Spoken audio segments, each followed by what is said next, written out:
Boa noite a todos. Com a graça de Deus que nós estamos aqui hoje, né? E por isso nós agradecemos a Ele, a Jesus, o nosso Mestre. E também vamos agradecer a direção da casa, que proporciona mais essa atividade aqui pra gente, para participarmos juntos. Tanto de trabalho quanto de aprendizado. E ao mesmo tempo, a gente participar junto da festa que é o aniversário da casa, 59 anos, né? Nosso irmão Euclides estava falando, me veio à memória o Décio, e ele dizia assim, às vezes brincando, falando assim, eu perco um amigo, mas não perco a piada, né? Ele estava falando do questão da doação de sangue. Uma brincadeira com o tema que a gente vai fazer aqui hoje. A gente vê dificuldades, né, na doação de sangue, de rachar doadores, mas brincando com o tema de hoje, a gente consegue doação fácil, né? É só ligar a televisão, botar um baldezinho embaixo, que ali tem doação de sangue bastante pra gente, né? Pra ver como que a gente está hoje, né? Mas vamos lá. O nosso tema aqui hoje é sobre a família e o flagelo das drogas e a violência. É um tema interessante, porque faz parte do nosso dia a dia e às vezes a gente não dá conta do quanto a gente é afetado e influenciado com as drogas e a violência. O nosso tema a gente baseou em cima do livro SOS Família, psicografado por Divaldo Franco. As maiores parte das mensagens são de Joana de Ângeles e, evidentemente, sempre orientado por Jesus.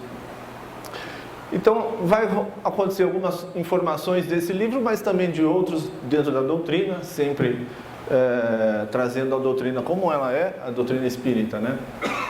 Nós vamos fazer uma viagem um pouquinho rápido, coisa de 50 minutos, né, Euclides, você falou, na primeira parte da palestra, né? E só para a gente fazer uma introdução sobre como a gente recebe influências, né, na nossa família, e isso já vem de algum tempo atrás.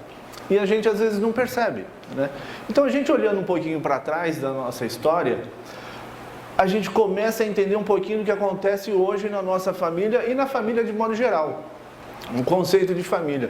Interessante que a semana passada foi aprovado no Congresso aqui nacional o conceito de família no Brasil hoje, né? A família, desde a semana passada aqui no Brasil, ela é constituída numa casa onde tenha um homem, uma mulher e filhos. A gente vai falar, poxa, natural, né? Então, não necessariamente. Porque hoje a gente já vê que existem outros tipos de família, né? Aliás, até a gente pensa assim, né? Mas o meu cachorro, papagaio e tudo não é da família? Às vezes é também, né? Mas a gente vai fazer essa viagem para entender um pouquinho e ver a influência que existe dentro da nossa vida. A gente encontrou o modelo de família mais recente e próximo que a gente vive hoje, que influencia terrivelmente hoje. Eu digo terrivelmente na intensidade e às vezes terrível mesmo. A gente vê o modelo de família vitoriana. Esse modelo de família foi da Rainha Vitória mesmo. Foi criado um sistema e um modelo de família para ser seguido. Olha que interessante, né? A gente pensa que a nossa família veio que naturalmente. Mas não, a gente vai ver como que a gente foi influenciado e até os dias de hoje a gente é influenciado assim, né? Nesse período da Rainha Vitória, na era vitoriana, lá na Inglaterra, ele foi marcado por um período de desenvolvimento econômico e industrial muito forte na Inglaterra. Foi onde tiveram as conquistas das colônias, onde teve o desenvolvimento financeiro, onde a Inglaterra conseguiu ser a potência que ela é hoje e influenciar quase que toda a sociedade, em todos os sentidos. Desde a arte, da cultura, do modo de vida, tudo que a gente vê hoje teve influência nessa época. Olha que interessante, como a gente foi tão influenciado nessa época. Mas por que ela quis fazer, ou teve a ideia de fazer um modelo de família para a gente, né? E a gente vê, mas e hoje? Por que eu também tenho esse modelo e nem sei de onde que ele veio? A gente vai ver aqui ao longo da exposição que é o seguinte: quase tudo que acontece no nosso planeta material, ele tem interesse material, evidentemente. Como disse Jesus, dá a César o que é de César e a Deus o que é de Deus. Só que alguns entendem muito bem essa questão do dai a César o que é de César, e eles pedem cada vez mais, né? Então a rainha Vitória, interessada nisso, ela criou um modelo para ser seguido, mas olha que interessante, deveria de ser seguido, como ela mostra, que a gente vai ver agora. Aqui em cima, esse é um quadro que eles fizeram da rainha Vitória, do rei Alfred, mostrando como seria o modelo da família. Lá você vê o rei altivo à frente, a rainha e a rainha do lar, olha que interessante, lá atrás, cuidando das crianças, felizes ao redor. Parece que a gente vê o quê? É aquela historinha que a gente vê, né? Aquela família tradicional. E era essa a ideia mesmo. A ideia que ela queria passar era: a mulher tinha que ser pura, delicada, passiva, submissa e bela. Até os modelos de roupa que a gente segue hoje, basicamente está tudo ali. O noivo, ele era definido pela posição que ele ocupava e os interesses de negócio que eles tinham. É ali que se definia quem era o noivo, quem era a noiva. O casamento sempre era arranjado, porque era uma questão de negócio, né? E a gente vê até recentemente assim. Só que esse modelo foi criado para ser seguido por poucos. Então, a alta sociedade tinha isto como modelo, tinha muita riqueza nessa época, a condição econômica para a alta sociedade era imensa, era ofertado de tudo para eles que eles pudessem desejar de matéria, ali era alcançado. Só que em contrapartida, a maior parte vivia na miséria total. A gente vê, aqui também é um outro quadro que representa essa época. As ruas de Londres se encontravam drogas para todos os lados, álcool, que também é droga, violência, prostituição, tinha de tudo que você imaginar de ruim, tinha nas ruas de Londres. Para a gente entender um pouco esse disparate. Aqui, você vê a violência. Você lembra da história do Jack Estripador? Aqui, ó, é dessa época. Aqui uma senhora que era muito característico na rua, você vê uma senhora com criança até morrendo de fome, e se encontrava. E ali era a família tradicional da miséria de Londres, né? Só que nessa época, a gente tinha uma história que às vezes não é muito contada, porque, é lógico, os interessados nessa história não gostam de divulgar, mas isso é história, é fato, não estou inventando nada. O ópio, que muita gente sabe que era consumido livremente, e era mesmo, lá em Londres e em várias casas da Europa, e em várias cidades, era consumido livremente, você podia comprar, tinha comércio, não tinha problema nenhum, ao contrário, esse era um grande comércio, muita gente ganhou muito dinheiro com isso, mas é aquele grupo de pessoas restrito, ganhavam-se muito dinheiro, esses ficaram muito ricos, os outros ficaram na miséria e todos dependentes de ópio e álcool principalmente, ópio e álcool. Isso se alastrou por todas as famílias de Londres e, por consequência, todas as famílias da Europa. Foi uma verdadeira miséria em todos os sentidos que aconteceu na Europa nessa época. Parece que não, mas você sabe o que é esse quadro aqui embaixo? Era como se representava, como eram as casas de ópio. Existiam os espaços onde as pessoas podiam comprar ópio, entrar, consumir e caíam. Você vê que eles todos estão deitados? Porque é uma característica do uso do ópio. A pessoa, normalmente ele fuma, pode até mascar, mas normalmente é que eles fumavam. Como dava uma tontura e às vezes um mal-estar, eles já fumavam deitados, porque caíam. Então, quase todas as pessoas que utilizavam ópio estavam nessa posição. Vai ter mais algumas imagens que eu coloquei só para ilustrar, para a gente ver como que isto era comum todos os dias, todas as noites, em todos os lugares da Europa. Aqui em cima, mais uma pessoa utilizando ópio. Olha a característica física desse daqui. Olha do lado direito aqui. Será que tem alguma semelhança com o que a gente vê hoje, acontecendo hoje, agora? Aqui em São Paulo, Cracolândia. Olha lá, ó. Era comum, ilegal, tudo podia ser feito, não tinha problema nenhum. Mas por que podia ser feito? Qual o interesse deles? O que você imagina? um produto que a pessoa utiliza, vai consumir literalmente até a morte e é um fiel consumidor. Então tinha um interesse econômico e muito provavelmente, não é nem provavelmente, é exatamente a mesma coisa acontece nos dias de hoje. Esse aqui é um outro fato interessante que aconteceu, que vale a pena a gente registrar. A Inglaterra chegou a produzir tanto ópio, mas tanto ópio, que ela abastecia o mundo inteiro. Basicamente, o comércio era mais voltado para a Índia.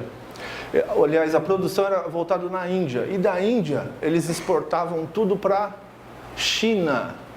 Só que chegou numa tamanha situação que mais da metade da população masculina chinesa era dependente de ópio. Hoje a China é o maior país populacional do mundo. Antigamente não era muito diferente. Agora você imagina, mais da metade da população masculina era dependente de ópio. Aniquilou com a China.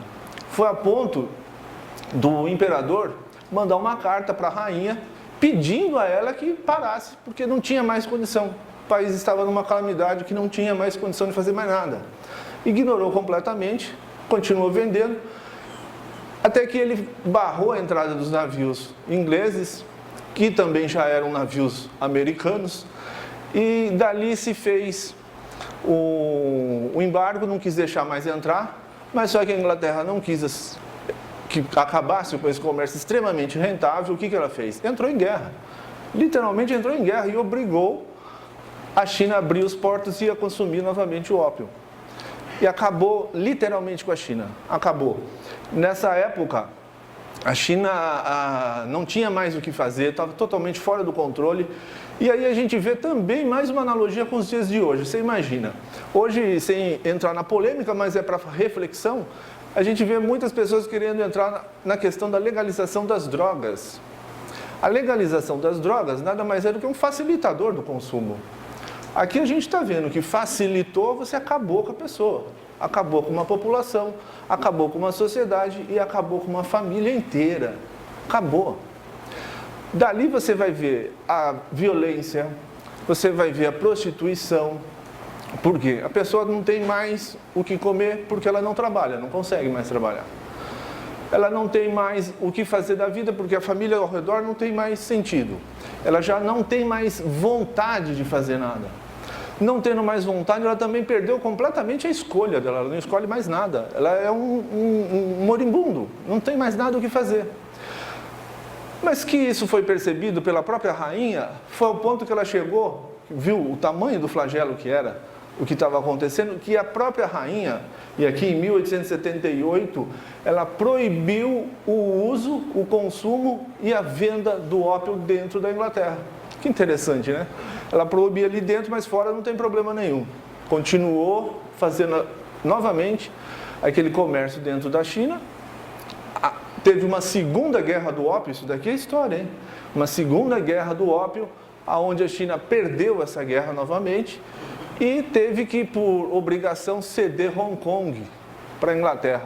E a gente pensa que a Inglaterra colonizou Hong Kong, não como faziam nas outras colônias, não, foi através da violência, da força, com interesse econômico para produzir ópio. Olha só, a China só foi possível terminar com isso quando teve, olha só, outra coisa que interessante.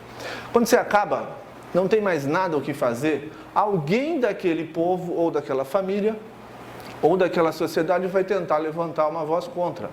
Só que essa voz contra pode ser também violenta, num outro sentido, numa outra direção, mas também violenta.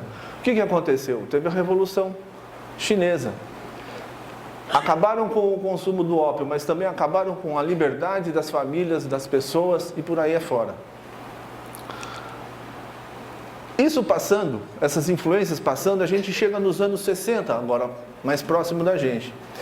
Que toda essa influência que teve da Inglaterra sobre as famílias, o modelo que ela instituiu que deveria ser seguido, a gente chega nos anos 60 com as pessoas já exaustas de tanta opressão, tanto sexual, intelectual, social. O que eles fazem? Que a gente ouviu muito falar sobre isso, pelo menos Os mais novos devem ter visto pelo noticiário, ou pelas reportagens, ou documentários. Os anos 60 são marcados com os anos da contracultura. Era tudo contrário àquele modelo que tinha antigamente. Antigamente no modelo de família vitoriana. Então a gente vê aí que vai do 8 ao 80. Antigamente nada se podia, segundo o modelo da família vitoriana. Mas com um detalhe, não podia para que os outros não vissem. Mas se ninguém visse, você podia fazer tudo. Porque esse foi o modelo pregado até pouco tempo atrás. Daquela família onde tudo se mostra muito bonito, tudo se mostra perfeito, mas lá dentro, aquelas pessoas que sabem o que acontece. Desde que o outro não saiba das fragilidades daquela família, das dificuldades de cada um, você não precisa mostrar nada para ninguém. Aí você pode fazer tudo. As contravenções, as delinquências, né? Que Joana de Ângeles, no livro SOS Família, ela lembra muito bem e ajuda a gente a fazer uma reflexão do seguinte: a gente olha para a rua de hoje, a gente vê vários delinquentes que a gente identifica com facilidade.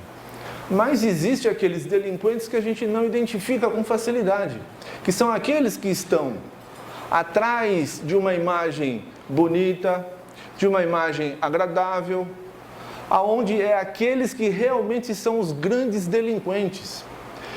E Joana de Ângeles faz um outro convite para a gente imaginar como não ver um delinquente, e este tanto aquele que a gente encontra na rua, como a gente encontra naquela alta sociedade, não olhar para ele como um ar de acusação, mas sim como um espírito enfermo que ele é, porque ele ainda não despertou para a luz.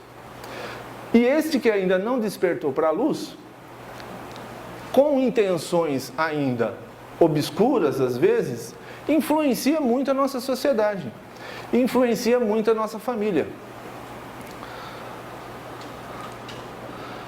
A influência chega a ponto de que esses modelos que foram criados aqui influenciou gerações e influencia até hoje.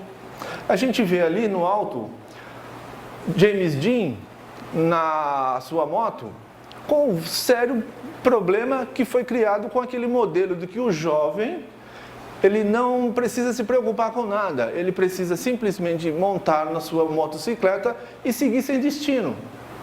Literalmente foi esse um dos filmes do James Dean, Sem Destino. Olha só, aí o jovem entrava na sua moto, pegava a moto, seguia sem destino, usando maconha ou qualquer outra droga, e ali ele alcançava a liberdade.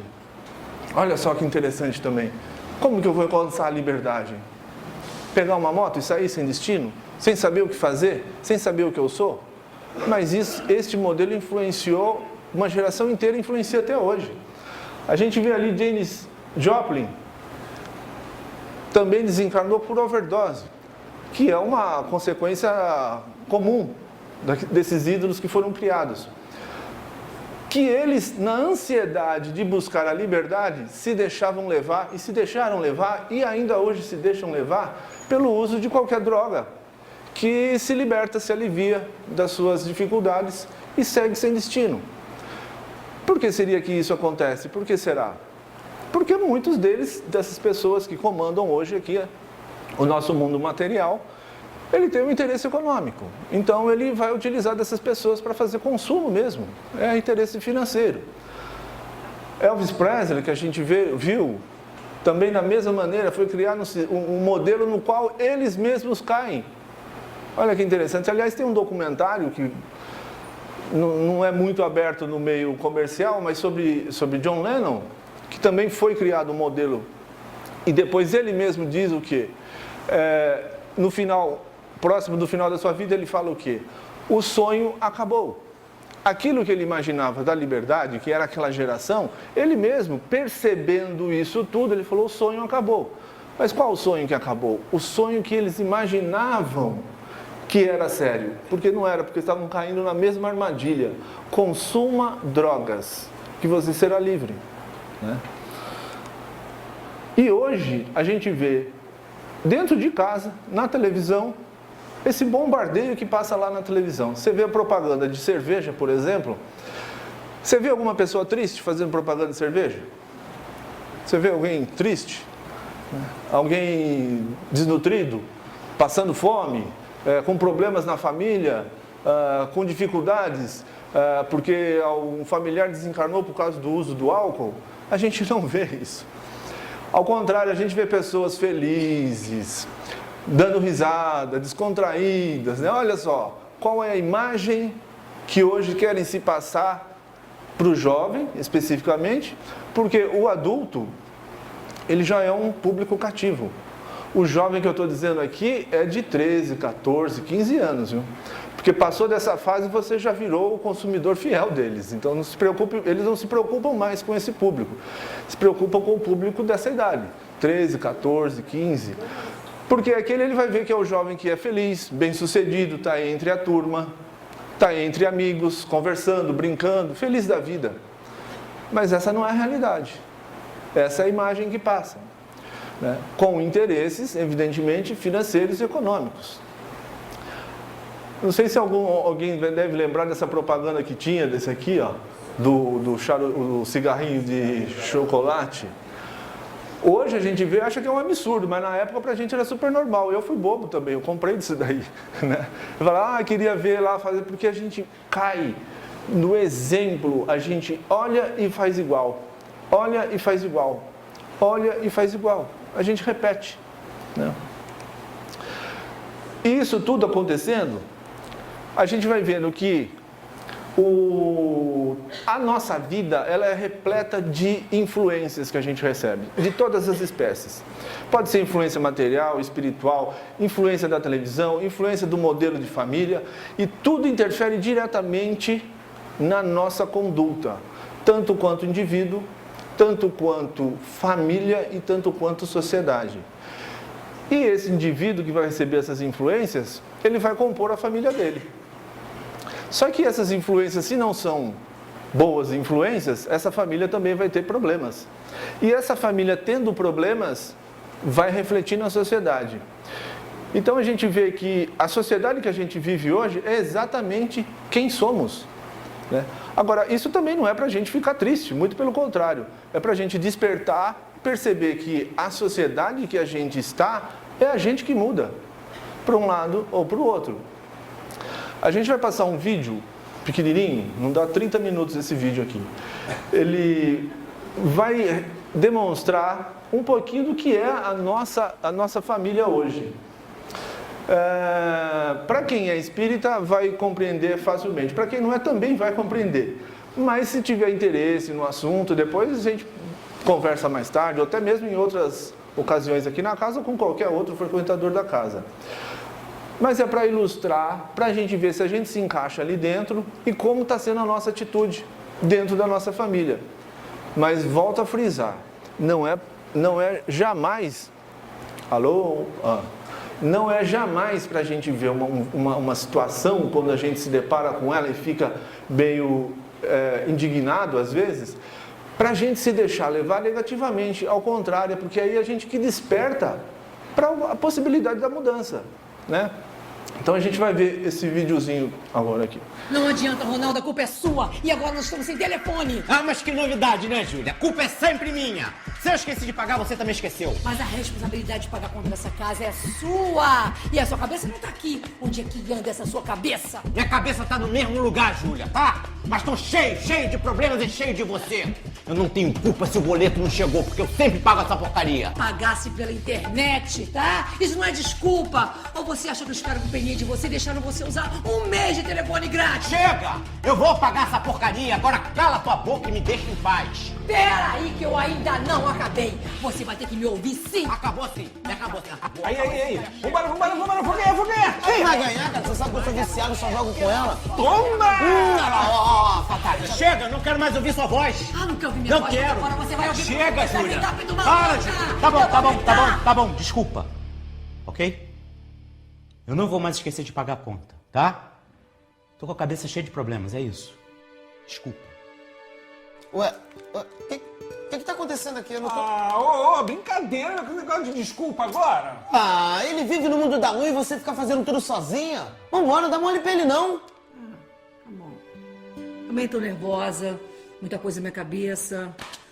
Vamos parar com isso, vamos? Chama as crianças pra ficar brigando desse jeito. Vem cá, dá um abraço, tá? Não. Brincadeira, perdemos a sintonia. Estraga prazer. Poxa vida. Dá pra vocês pararem de gritar? Eu tô tentando ficar no telefone, essa casa parece de maluco. Maluco é você que não larga esse troço. Claro, o telefone fica tá cortado. Mas que inferno, lá vem você também! Ei, voltou. Ei, como é que é mesmo? Bola, quadrado. Bola, quadrado, triângulo, Hadouken pra trás, vai. Olha aí, vou tomar. Hadouken! Então, esse vídeo, aliás, quem quiser, eu acho que até faço o convite. Esse vídeo está disponível na internet e muitos outros. Chama-se Amigos da Luz. É um grupo espírita do Rio de Janeiro que faz uma série de vídeos de humor falando sobre espiritismo de forma extremamente consciente. Esse vídeo aqui, eles estão retratando o nosso dia a dia.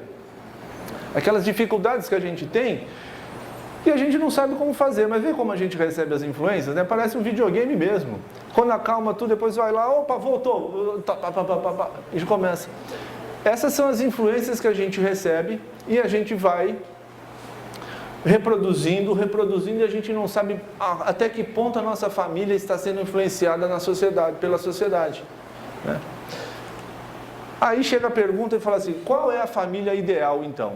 Depois que a gente viu tantas influências que a gente recebe no nosso dia a dia, desde os modelos de família, na televisão, na rua, no trabalho, na escola, em todos os lugares, qual seria o modelo ideal de família? A gente pensa assim, bom, esses aqui não estão funcionando, ou não funcionaram. Qual seria? Alguns modelos a gente pode encontrar até mesmo dos nossos familiares ou dos nossos pais. Mas tem um único que esse funciona sempre. Tem uma história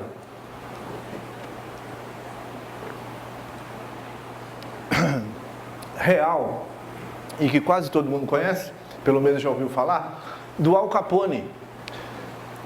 Al Capone era um líder mafioso que vivia nos Estados Unidos, mais precisamente lá em Chicago. Ele dominava toda a máfia naquela região. Tudo o que era de droga, tudo o que era de violência tinha o nome de Al Capone. E ninguém conseguia prender Al Capone. Ele recebeu na sua infância também uma influência terrível de uma falta de um modelo na sua vida de família. Porque passou necessidades, passou privações, passou fome, viu a violência todos os dias ao seu redor. Ele absorvendo isso, ele repetiu essa história. Então ele reproduziu. Olha que interessante o modelo, hein? A gente observa, capta e reproduz. Não necessariamente pode ser bom ou não, mas a gente normalmente reproduz aquilo que a gente observa e sente na pele. Ele reproduziu isso.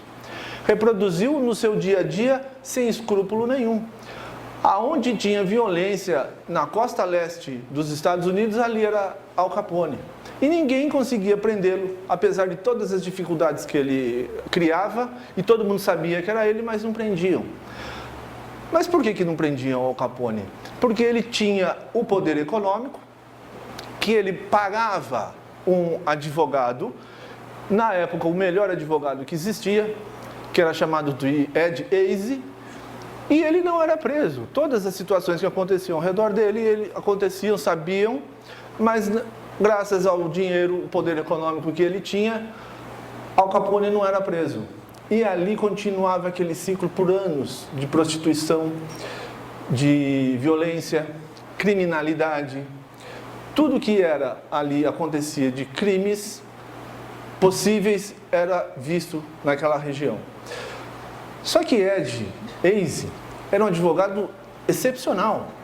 Ninguém conseguia fazer ou dar uma situação que ele não conseguia se safar. E nisso ele ganhou muito dinheiro com Al Capone. Esse período foi passando e ele ganhando cada vez mais dinheiro, só que ele percebeu que vida de bandido é curta. Ele falou assim, eu já ganhei muito dinheiro, eu não sei mais o que fazer com tanto dinheiro. E ele tinha um filho, que já se fazia com 15 anos de idade. E não tinha esposa, que era falecida. Foi então que ele percebeu de toda a situação que acontecia com ele, ele falou assim, bom, mas eu estou vendo meu filho com 15 anos de idade agora, e eu vejo que ele tem o que ele quiser materialmente. Tanto para essa geração e para quantas outras mais que virão. Mas o que eu vou deixar para ele além disso? Eu vou deixar uma história de bandido, que defendia bandido? Por que eu vou fazer isso com meu filho? E isso trouxe a sua reflexão e ele ficou pensando sobre isso. Foi a tal ponto que ele chegou a decidir que ele iria entregar Al Capone. Ele procurou o FBI, chegou até lá, conversando com eles, propôs um acordo de que ele entregaria todas as provas em relação ao Al Capone. O FBI só aceitou as provas se caso ele publicamente fizesse essa denúncia. Ele falou, não, eu não posso, porque se eu fizer essa denúncia publicamente, eu sei que eu não vou durar 5 minutos. Aí então eles também não aceitaram a denúncia, ele falou assim, tem que ser publicamente. Ele refletindo e vendo o filho dele, ele falou assim, não, a partir de agora eu vou deixar algo para o meu filho que não vai ser material. Vai ser a capacidade de ele dizer dignamente de quem ele era filho. E eu vou denunciar publicamente Al Capone, e assim ele fez. E Al Capone foi preso. Não demorou um mês, ele saindo de um restaurante italiano, evidentemente, foi metralhado e morreu. Só que essa história se prolonga um pouco mais, e a gente vai ver por alguns anos depois, que na Segunda Guerra Mundial, já os Estados Unidos iniciando a sua participação, isso a gente vai dar sentido a essa primeira história agora, ele tinha um aviador que se chamava um capitão, que participava da Força Aérea Americana, e ele foi num dia que teve o bombardeio em Pearl Harbor, foram convocados alguns aviões, e esse capitão foi designado a fazer um bombardeio numa das ilhas do Pacífico. E essa frota de avião foi em direção ao Pacífico. No meio do caminho, o avião desse capitão, ele percebeu que o ponteiro da gasolina não apontava até tanque cheio. Apontava menos da metade. Ele percebendo isso, avisou o missionário, o comandante da missão, e falou assim, olha, eu estou com um problema que o meu avião não vai chegar até o destino. Ele falou, então retorne, porque você... Não, mas eu tenho que achar um jeito. Ele falou, retorne. E ele retornou, teve que retornar. Retornando para a base, que era o porta-aviões americano, chegando próximo, ele detectou 5 aviões japoneses. Indo em direção a esse porta-avião, ia ser bombardeado. No meio do caminho, ele falou, eu tenho que fazer alguma coisa, mas eu sou um. E são mais 5 aviões contra o único avião. Mesmo assim, ele resolveu fazer alguma coisa. Ele lembrou do seu passado e falou, eu vou fazer alguma coisa. E voltou.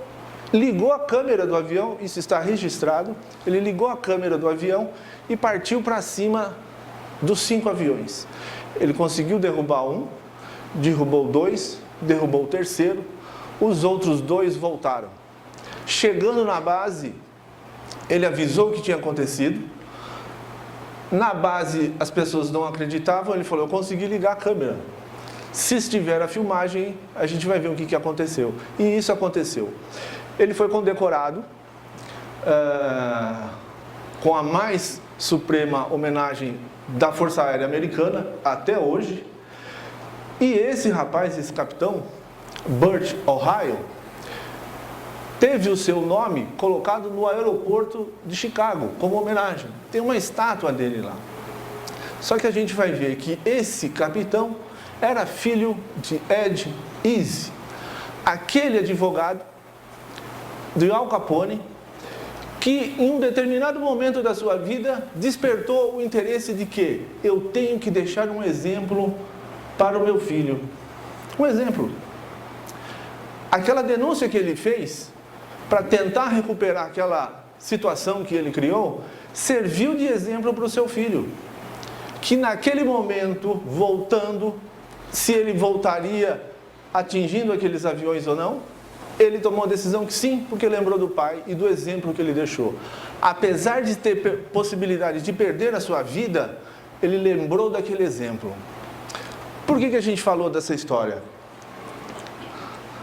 Porque a gente procura tanto exemplo, mas tanto exemplo, e a gente acha que não existe um exemplo. E o convite que a gente quer fazer